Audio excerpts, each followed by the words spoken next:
4 weeks.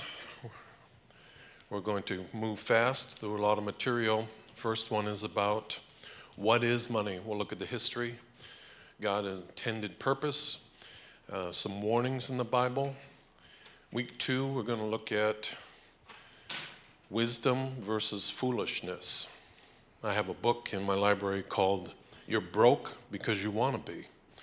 And it's kind of a in-your-face title that's not very sensitive in this day and age, but it goes through poor decisions. Week 3, rich beyond all measure. That's one not to miss. And then week 4, rules and tools. So I think it's going to be a lot of fun. But today I want to start in Genesis because I want you to see that wealth is first mentioned for a godly person. We think of wealth today as being the world. Some of the, maybe they're good people, but they certainly don't know the Lord, are the richest. I can't name a billionaire who's a Christian, but I can certainly name many billionaires and millionaires who are not. But I want you to think of this. Our overarching theme or verse will be 1 Corinthians 10:31, and we'll put a B on the end of that for the last part of the verse. Do everything for God's glory. Now, that means spend, save, look at money, look at our approach. We want to have a theme of for God's glory. But let's start with money as a medium of exchange. It's any clearly identifiable object of value that's generally accepted as payment for goods and services. But it also has to be accepted for repayment of debts. Turn with me in Genesis chapter 13. Genesis 13. You're familiar with Abraham's blessing from God. But verse 2 says, Now Abram was very rich in livestock, but not only livestock, in silver and in gold. Well, that would be the big three. If you were investing and had wealth, that would be the 3 areas that you'd be recognized as having wealth. But I want you to see his heart. So, and you'll see this later in our study, that God often rewards and re-rewards the generous giver. But look down there at verse 9. Now they have to separate because their flocks are getting so big, there's not enough territory. And he says, Is not the whole land before you? Separate yourself from me. This is Abram talking to his nephew. If you take the left hand, then I'll go to the right. Or if you take the right, I'll go to the left. Now, Abram didn't say, I know the soil over here on the west side. Now, if any of you know, Freiburg has very few rocks, or parts of Freiburg. And so if you were going to build a house, you wouldn't go to Albany if you could get the same piece of land in Freiburg, because Albany is pure bone. Now, Abram didn't say, the soil's better over here. I'll convince him to go there. He said, you choose. That's a generous man.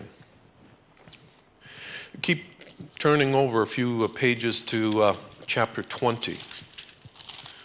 We'll just pick up on this theme. 20, Abraham again, in verse 16. 20:16. To Sarah he said, Behold, I have given you and your brother 1,000 pieces of silver, and it's a sign of your innocence in the eyes of all who are with you and before everyone in their vineyard. 1,000 pieces of silver. Now that we're just making a case that Abram is wealthy. You know, the last mention of money is all the way over into Revelations. So you can turn there, Revelation 18. And I think you'll agree with me that from cover to cover, not only is money mentioned, but stewardship is mentioned. So our Bible is full. In fact, there's more on the handling of what God's entrusted us than there is on salvation in our Bible. That's the importance I think we need to understand that God has for it. But Revelations 18, we'll look at verse 14. For the fruit which your soul longed has gone from you. All of your delicacies and your splendors are lost to you and never to be found again. The merchants of these waters who gained wealth from her will stand far off in fear of her torment, weeping and mourning aloud.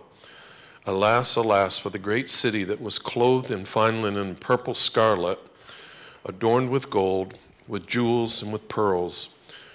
For a single hour all this wealth has been laid to waste. And all shipmasters and seafaring men, sailors, and those whose trade is on the sea stood far off, cried as they saw smoke of her burning.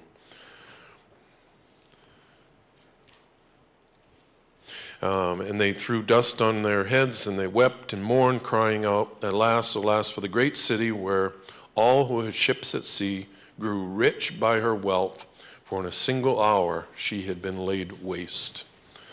So even in Revelation, there's talk of wealth and loss of wealth. Bartering was one of the first ways of purchasing.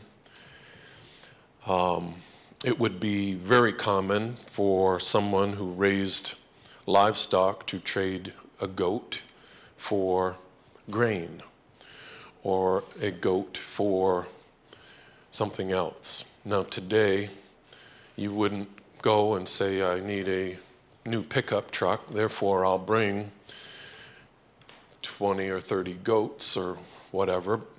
You might, I know of some car dealers who would take that, but it's not common. But bartering, because there was no bills, there was no coinage. So you had to exchange that had value to you and value to someone else. But you know, bartering still goes on today. It's not uncommon for a renter who has some skill to have free rent to maintain that building or the driveway, snow shoveling, plowing, snow blowing, and the rent is reduced. That's bartering.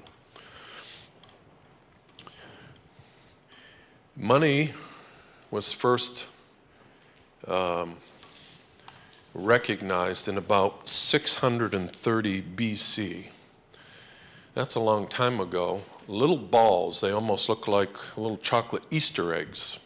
And they were made of a metal called electrum, which was 50% silver and 50% gold. And often they had a punch or a stamp on them. And you can imagine not being similar, each one being different because they're handmade, they're cast, there's not a lot of quality. So the measuring system there was weight. Not one of these is worth $1, but you would weigh it out. In 550 BC, the first coin had a turtle on it. And we say, why the turtle? Well, I think even today, Greece is known as having lots of turtles. And whether they're protected or not, I've heard of people, they walk right under their feet and you're to step aside. So that coin had imprinted on it a turtle. 500 BC, Italy is known for its art. But Italy started coins with rulers on it, but very decorative coins. And I think America probably has taken that idea and put former presidents on their coin, but has decorated the edges. Remember now, there's no checkbooks or credit cards in the Old Testament. King Alexandra used to pay 30,000 soldiers daily, it said. And he would pay them 1 drachma. Now, you can imagine if they didn't spend that, that's a whole lot of coinages that had to be minted if you got 30,000 soldiers and you're paying them daily or weekly, 1 per day. That's millions of coins. And even today, archaeological digs, before you even claim or reclaim anything that's in the ground, it's almost guaranteed that it's owned by a museum. So you're not going to find new coins discovered that are out for sale or in public. They're immediately become property of a museum. But let's look at the progression of money system. We talked a little bit about bartering, and then it went to a weight system. Remember the shekel? That was first by weight. But a shekel used to be a day's wage. And then a mina was 50 shekels. And then a talent became 3,000 shekels. And last week I spoke on the parable of the servant who had a debt of 10,000 talents. And as I was researching what 10,000 talents would be worth, it seemed to me it was like $52 million. Who could pay that back? Maybe Carl, but none of us. But this, in my study of the money, if a shekel is a day's wage and a talent's 3,000 days' wage, if that servant owed 10,000 talents, that's 30 million shekels. 30 million days of work was owed. That turns out to be like 10,000 years old if somebody could work that much and know that much. So I think the parable is making an exaggeration that what's payable back is impossible. It's an exorbitant amount of money. But it's interesting to try to work through those things. So after the weight system, there was minted coins. And then we turn into printed paper. We've gone to a credit system. I've not done it yet, but I guess you can put your phone up to some kind of credit card reader and the money gets taken from your bank account. That, to me, is weird. But probably no weirder than someone who's never seen a credit card swiped or put in. It's just progression, I guess. And I said that wealth is first mentioned in the Bible of a godly man, not ungodly. But the Bible also talks of perfumes and ointments of being of great value. Remember the Magi? They brought frankincense and myrrh. That was not an inexpensive gift. Look at some characteristics of money. Number one, it needs to be durable. Because we use it daily, it must withstand wear and tear. That's why it's different paper than we make Kleenexes out of. Portability, easily taken with you. If we were still on that heavy Easter egg gold silver thing, imagine what we'd have to carry to buy dinner for someone.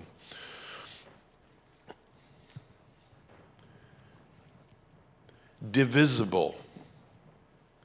What does that mean? That means if you go to Zeb's and the only thing they accept is $100 bills, you're buying a truckload of gum. But fortunately, they accept coinage and they accept $1 bills and 5s and 10s and 20s. So our money is divisible. it can be made into smaller amounts easily. There's a uniformity, something like that. Uniformity. Units must have the same value all across our nation. So $1 is $1, $5 is $5. But that doesn't mean the cost of goods is the same. For we know that oranges are cheaper in Florida than they are in New Hampshire. It's a regionally priced item, but $5 is still $5. Limited supply.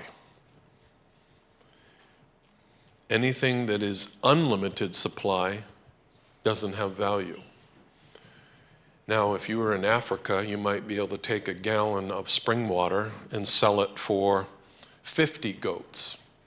Here, you might get 50 chuckles because water's plentiful. But money is not an endless supply. Therefore, it has a value. And the last would be acceptability. Money has to be accepted all over because it can be used again. So I accept it from you, and now I can pay my bills. And then that person can pay their bills. But money is an accounting unit. It is a means for comparing the values of goods and services. For example, if you were at the business meeting, you heard the pastor say he's got one price on replacing the water heater. Now, if that price is $40,000, we don't know if that's fair or a ripoff. So we try to get a second or a third price to get a feel for the value and make an educated, wise decision. We just replaced our dishwasher. It's been a process that's been going on since November. Now, we walked in a store, I saw the one that we should get, picked it out, said, that's the one. That's how I operate. Well, February 1st, it went in. So we checked prices. We checked reviews online. We checked features. We checked availability, servicing, all that. And so the salesman said, the dishwasher's $700. Okay, it's a good dishwasher. But he says, but I would take 100 pounds of liver. And you say, I'm not sure that's a good deal for me. But then you go onto your phone and say, well, I can get liver at Walmart for $2.48 a pound. That's $248. That's a good deal for me. But he said, I want grass-fed liver. Oh, wait, that's $7 a pound. Now it's an even barter. I'd just soon cut the check. But what if he says, my liver needs to be replaced? That's a $600,000 surgery. You see, we need to make a value for what we're going to barter with or be able to compare. You know, money can be stored, and it can also be stored in a manner to fight inflation. One of my friends would store money in a coffee can and bury it. And I always thought I would love to go dig for worms at his house. Well, what happens if he gets a divorce and she has a order, you're not allowed on this property? What if the cans rust and the worms get the dollar bills? So there's a way to store money, and there's a way to store it so it stays ahead of inflation. Because, as you know, coffee costs more than it did 20 years ago. College costs a whole lot more than it did 20 years ago. Vehicles do the same. Let's look at purpose of money from God's viewpoint. I think first, it's a measure of trust. And we're told in the Bible that he who can be trusted in a little then can be trusted in a lot, and vice versa, if you're not faithful in the small things. So there's a measure of trust. It tests our faith. Are we more faithful with lots, or is it the same? When we have a little, are we faithful? Should it matter? Money also reveals our priorities.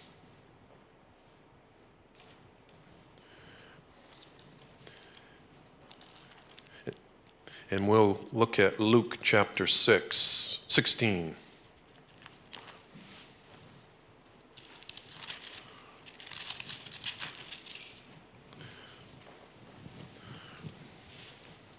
Luke 16, chapter 10, verse 10. The one who is faithful in a very little is also faithful in much, and one who is dishonest in a very little will be dishonest in much. If then you have not been faithful in the unrighteous wealth, who will entrust you to true riches? A lot of truth there.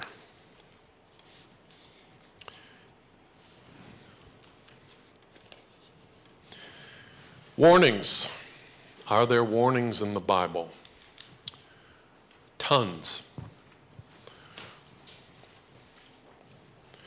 And a ton of warnings must have value. We're going to be in Proverbs for, I think, most of the rest of our study today. But there's a warning in Proverbs 21, in verse 5, that we're of a failure to plan.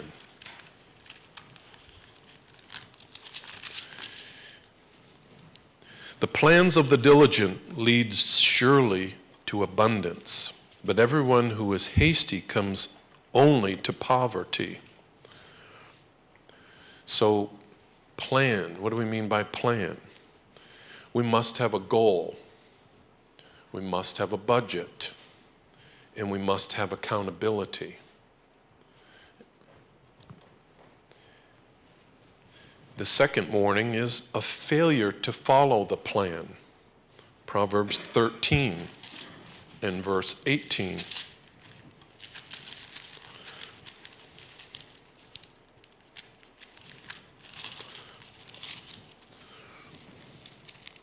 Poverty and disgrace come to him who ignores instruction, but whoever heeds reproof is honored.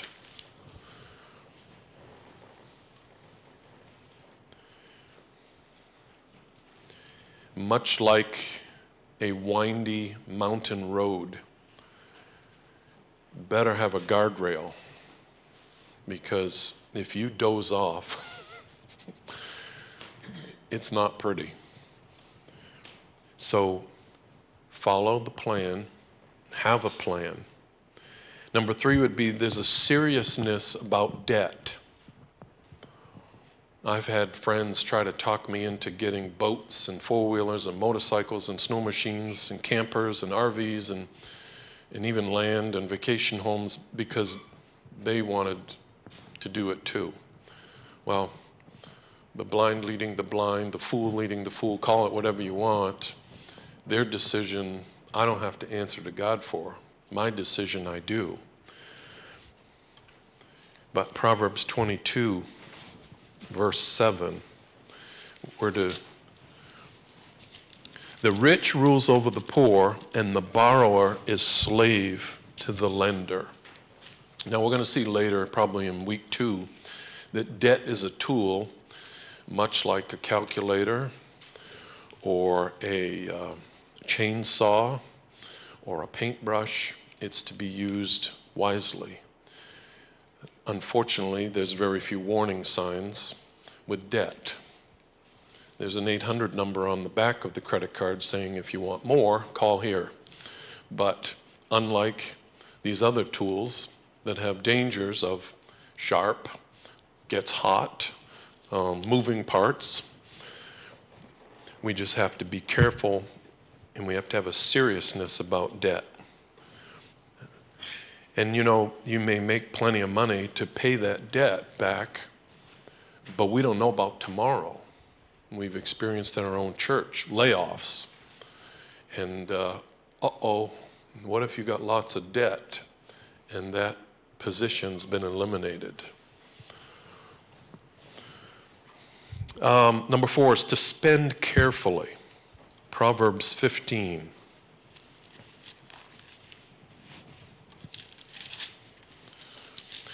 In verse 27. Whoever is greedy for unjust gain troubles his own household, but he who hates bribes will live. To be careful how we spend. 5th and last would be wise and save. Whether you make $20 a week or $20,000 a week, you're to be wise and you're to save a portion.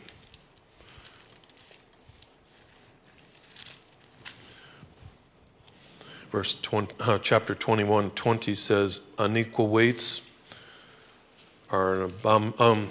No, it says, one who curses his father or his mother, his lamp will be put out under utter darkness. Here's man's problem. We don't see ourselves as stewards and managers that are accountable to God for what He's entrusted us. If my view of accountability is I will give an account when I die versus I'll give an account at the end of this week, there's a seriousness and an urgency to me doing well this week. I can put off the do well, I'll do it next year or after this month. But if I got to give an account this week, whether it's to the IRS, my wife, or to God, it's a different perspective, different viewpoint of what I'm going to do today. So our problem is often we don't see ourselves as stewards and managers. And I'll give you an example. If you were the owner of 1,000 acres and you wanted me as your manager to make sure that the corn and the wheat got you a profit. And I said, but July is like the best fishing month, so I'll put the corn in either before or after July. Well, I don't get to it, so I get it in August. And about September, October, it's up to my knees. But then comes frost and we lose the whole crop. And I go, really sorry, the weather just didn't help us. Your response should be, you're fired. I gave you my 1,000 acres, you're responsible, you're the manager, you're the steward. That's what God's given us with everything He's given us. And to make excuses of, I was busy, the weather was terrible. It seemed like this year crops got in late. Wet spring, cold spring, but they were ready come October to be harvested, September. What causes this disconnect in the Christian? That's a good question. Well, it could be ignorance. And I'm not talking stupidity, I'm talking lack of knowledge. Not knowing and not understanding is not an excuse. It's not an excuse to your boss. It's not an excuse to God. Discontent. It's not okay where God has me today. Coveting. That not being content, but also going further and acting on it. And slothfulness. Proverbs says quite a bit about that. The slothfulness is lazy, and their motto is never do today what you can put off till tomorrow. And there's indulgence.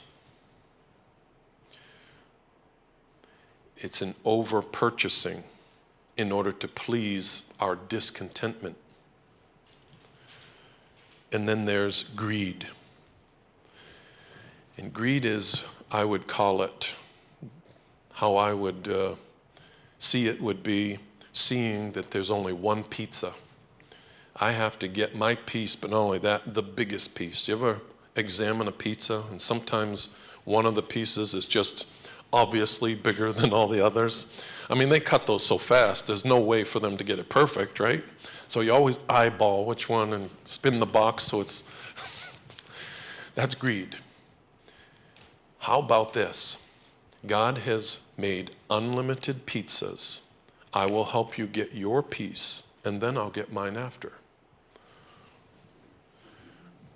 That's not greed. Now think about this. Most of you are still working or have a fixed income in retirement. And what if that number's 30,000?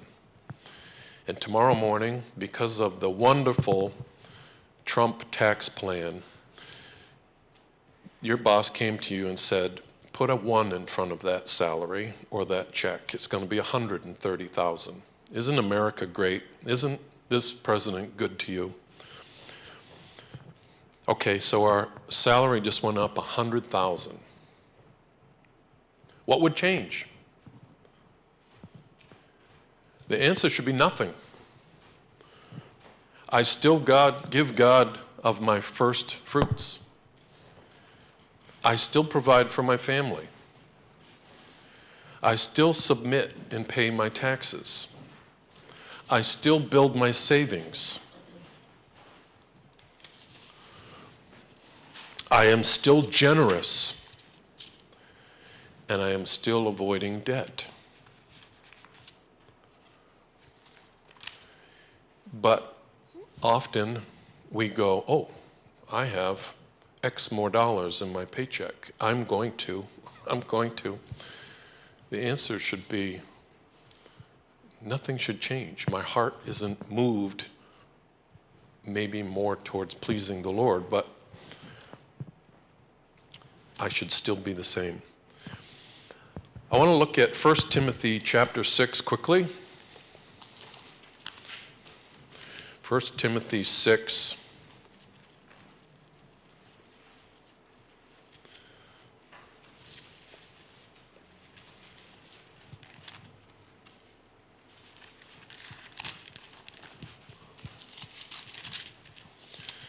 Six.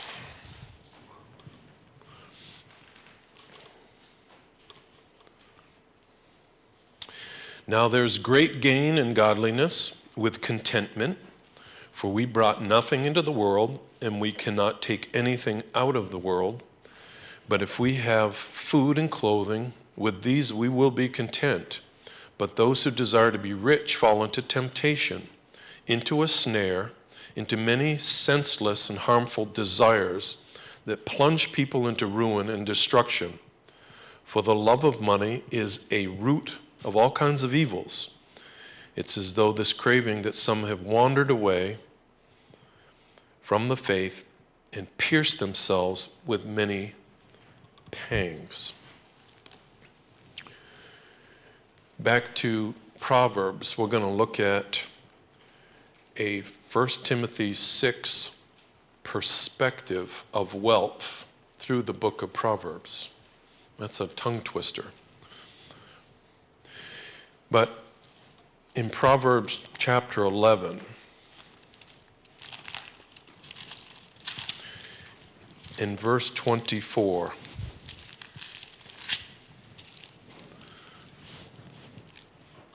one gives freely, yet grows all the richer. Another withholds that which he should give and only suffers want.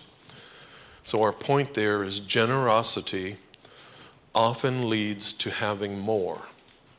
This is not a promise, but often this is the case.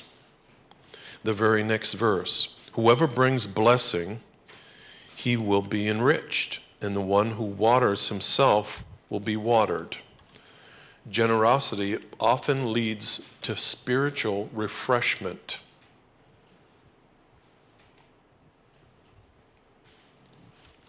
Chapter 13, verse 8. The ransom of a man's life is his wealth, but a poor man hears no threat. If you have wealth, you'll be targeted by people with many motives.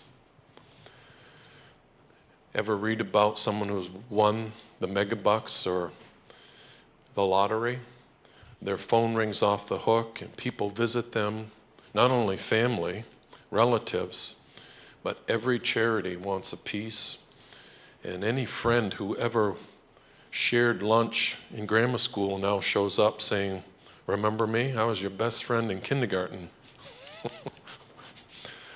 So that verse is telling us that sometimes, often, wealth will bring many people with many motives. Chapter 13, verse 11. Wealth gained hastily will dwindle. Money gained dishonestly dwindles fast. Over to chapter 19.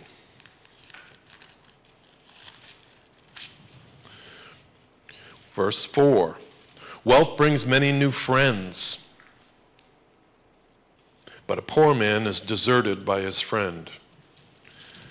That one piggybacks on 13:8. Wealth brings many who seek to become friends. Chapter 22 and verse 1. A good name is to be chosen rather than great riches. The Bible speaks as a reputation. Our reputation has greater value than to be able to say millionaire, billionaire, wealthy. A good reputation. And the key is, if you're poor or rich, humility is the key. Well, let's stay in Proverbs.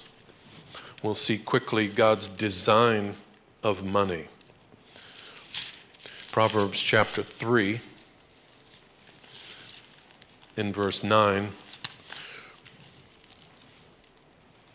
Honor the Lord with your wealth and with your first fruits of all your produce. Or you could say, all you produce.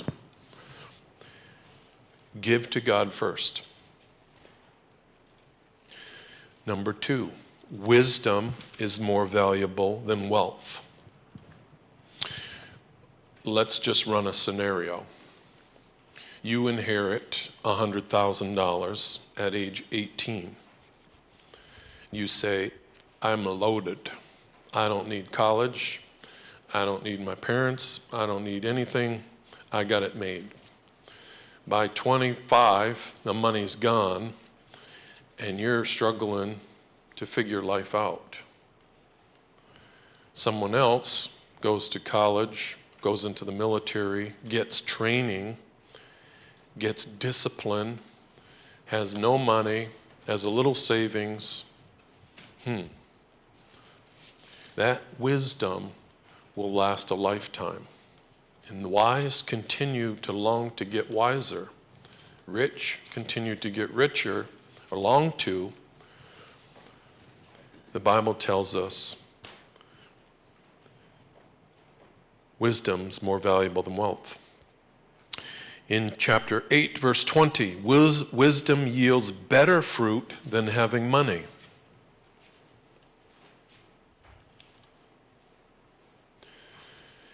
In chapter 17, verse 16, wisdom enables us to correctly use our money.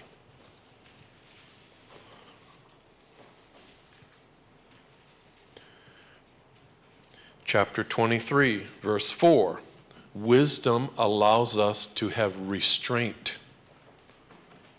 in the pursuit of money.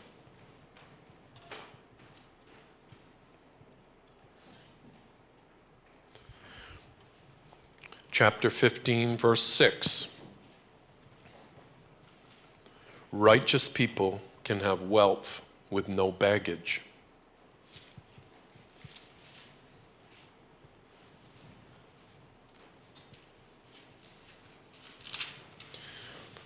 Ever experienced someone who has just a grace about them, but you know they're generous? You don't need to know their bank account, but you just know they're generous, they give, they take care of needs, but there's a grace about them. Wisdom allows proper restraint in pursuit of money.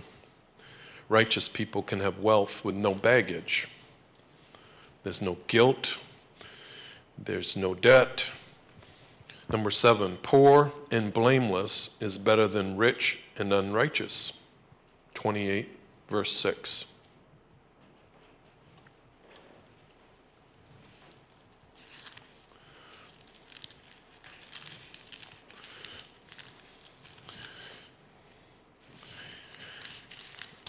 And then in chapter 15, verse 16, better is a little with fear of the Lord than great treasure and trouble with it. Fearing God is better than much wealth.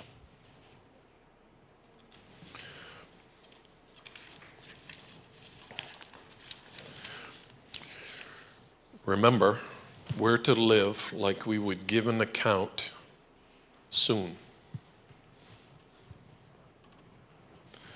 The diligent will have much more than the lazy. I think that's a understood principle. Proverbs 10, verse 4. Hard work is rewarded, much talk is not. That's why God gave us ears, multiple, plural, legs, arms, 2, but 1 mouth. 21:5. Planning is very important to gaining wealth, just as a map is in traveling far away. 21:17. Controlled spending is the key to growth.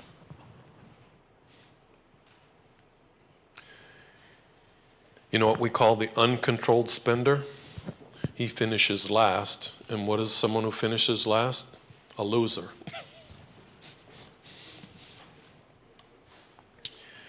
Proverbs 11:4. Money cannot buy salvation. 11:28. Money's not to be trusted or relied upon, but God is. And we'll finish with a couple misunderstood or commonly or often misunderstood verses about money. 1 Timothy 6:10 and 11, the love of money is the root of all kinds of evils. Money is not the problem here. Our attitude towards money is. In our Bible, the poor and the wealthy are both considered righteous. Job in his day was probably the richest man alive. He lost it all, and he gained much back, but with that he gained power. But God replaced that, not for Job's glory, but for God's. Luke 18:24 and 25. It's easier for a camel to go through the eye of a needle than a rich man to enter heaven. There was a survey done after 9/11 bombing of the Twin Towers, and it was done by a financial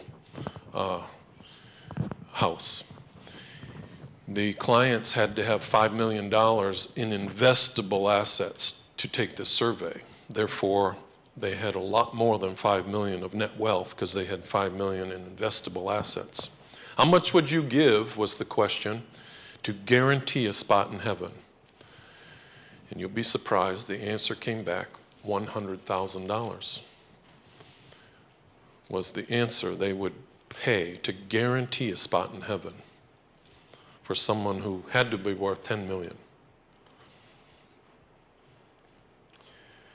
So if you think that this verse is saying that no rich folk can go to heaven, you better check your theology. What about Job? What about you? You see, if you make $25,000, and that's not very hard in this day and age, you're in the 1% richest earners in the world. Not in America, in the world. So according to that verse, if your theology swings the other way, no Americans can go to heaven.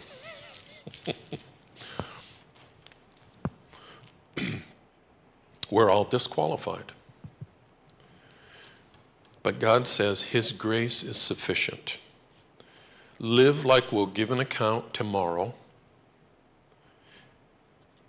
In 1 Corinthians 10:31, do everything for God's glory.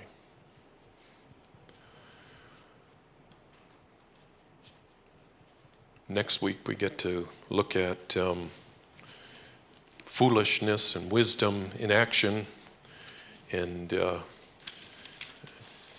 trust that each week we will be building and progressing in our knowledge and also our understanding of God's expectation of us. He doesn't say that we should pursue wealth. Some will get it, some won't, but we're to pursue righteousness. How we handle what we have is a determiner for what more He might give us. Father, thank You for the opportunity to look into Your Word. We thank You for how simple it is, and yet we fail to follow the instructions. Give us wisdom. Help us to have these truths penetrate our heart, and desire that this year, at the end of the year, we'd love to have a report card from You, or even the end of the week, that said, well done. Lord, we have much to learn. We have much skill to acquire, but I pray that You would be our guide, and Your Spirit would allow us to take on new skill sets that You'd be pleased with. May we be a model for other churches who would ask, how do You do what You do with so few people? But thank You for the privilege to serve You. We just pray the remainder of our day would bring honor and glory to You. In Jesus' name, amen.